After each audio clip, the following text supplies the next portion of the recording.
के बाद में एक बार फिर से आप सभी का स्वागत है। चलिए अब उत्तराखंड से बड़ी खबर का रुख कर लेते हैं। भ्रष्टाचार पर सीएम पुष्कर सिंह धामी की जीरो टॉलरेंस नीति और हरिद्वार जमीन घोटाले में धामी सरकार का बड़ा एक्शन देखने को मिला।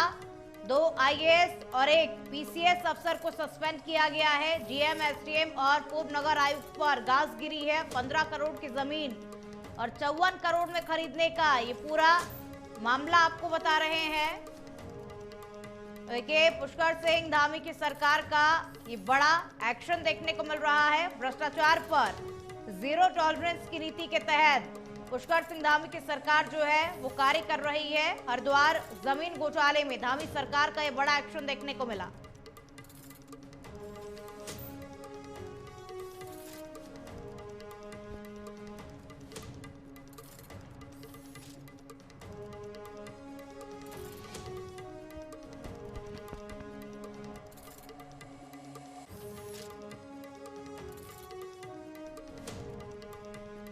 उत्तराखंड के पूर्व सीएम त्रिवेंद्र सिंह रावत को बड़ी जिम्मेदारी मिली है। केंद्र सरकार ने पूर्व सीएम को बड़ी जिम्मेदारी दी। उत्तराखंड एफसीआई के चेयरमैन त्रिवेंद्र सिंह रावत बने और केंद्र सरकार ने 24 नेताओं को अलग अलग जिम्मेदारी सौंपी है। तो देखिए, 24 नेताओं को अलग अलग जिम्मेदारी दी गई है। पूर्व सीएम त्रिवेंद्र सिंह रावत को भी एक बड़ी जिम्मेदारी दी गई है। उत्तराखंड एफसीआई के चेयरमैन त्रिवेंद्र सिंह रावत अब बन गए हैं और 24 नेताओं को अलग अलग जिम्मेदारी सौंपी गई है। उत्तराखंड के पूर्व सीएम त्रिवेंद्र सिंह रावत को भी जिम्मेदारी सौंपी गई।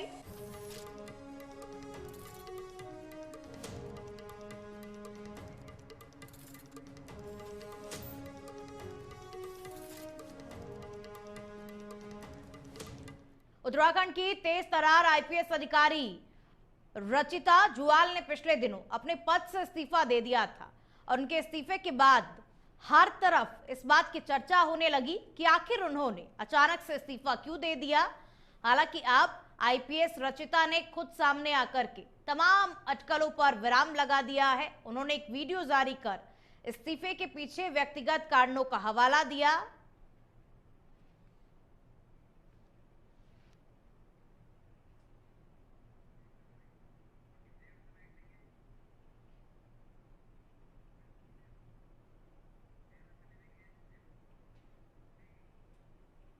मैं रचिता जियाल हूँ, 2015 बैच आईपीएस उत्तराखंड काडर से।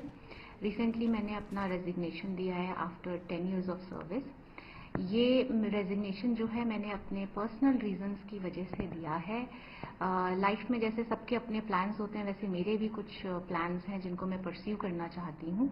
तो उस कारणवश मैंने ये रेजिग्नेशन दिया है और काफ़ी लंबे समय से मेरे फैमिली में इस बारे में हम लोग विचार कर रहे थे। तो हमें जो सही समय लगा अपने कन्वीनियंस के हिसाब से, उसी समय हमने ये। दर्जाधारी मंत्री ओम प्रकाश जमदग्नि ने हरिद्वार में मां मनसा देवी और चंडा देवी मंदिरों की साफ सफाई को लेकर के सख्त रुख अपनाया। उन्होंने कहा कि इन पवित्र स्थलों पर किसी भी प्रकार की गंदगी बर्दाश्त नहीं की जाएगी और मंदिर परिसर में बनी अवैध दुकानों को तत्काल हटाने और 1 माह के भीतर सफाई व्यवस्था चाक चौबंद करने के निर्देश दिए गए। उन्होंने आपदा प्रबंधन सभा कक्ष में वन विभाग के अधिकारियों के साथ में बैठक की और मंदिर मार्ग की व्यवस्था सुधारने तथा श्रद्धालुओं को बेहतर सुविधाएं उपलब्ध कराने के निर्देश दिए।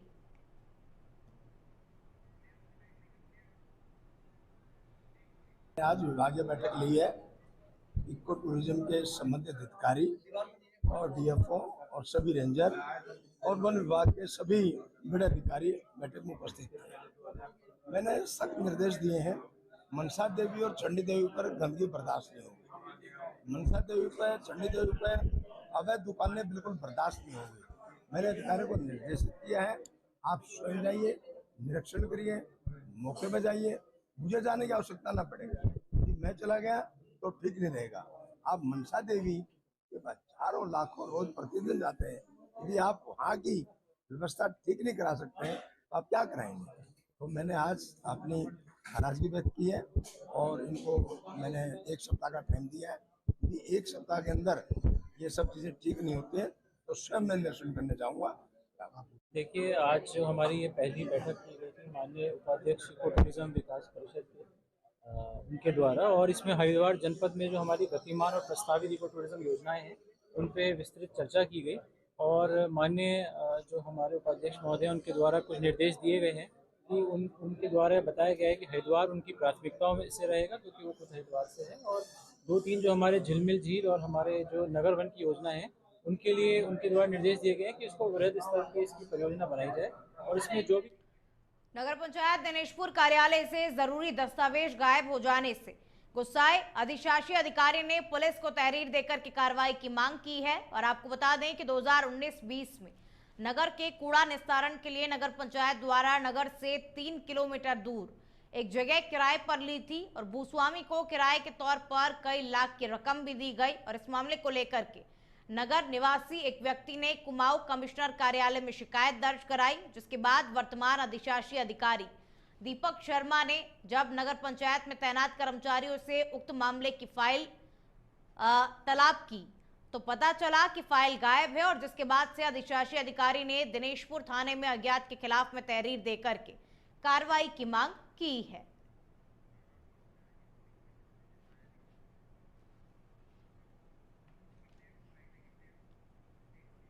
15 मई को माननीय कमिश्नर साहब के यहाँ से हमारे पास एक व्हाट्सएप मिला था जिसमें श्री रंजीत मलिक द्वारा शिकायत की गई है कि वित्तीय वर्ष 19-20 में किराए पर जमीन लेने के लिए घोटाला किया गया।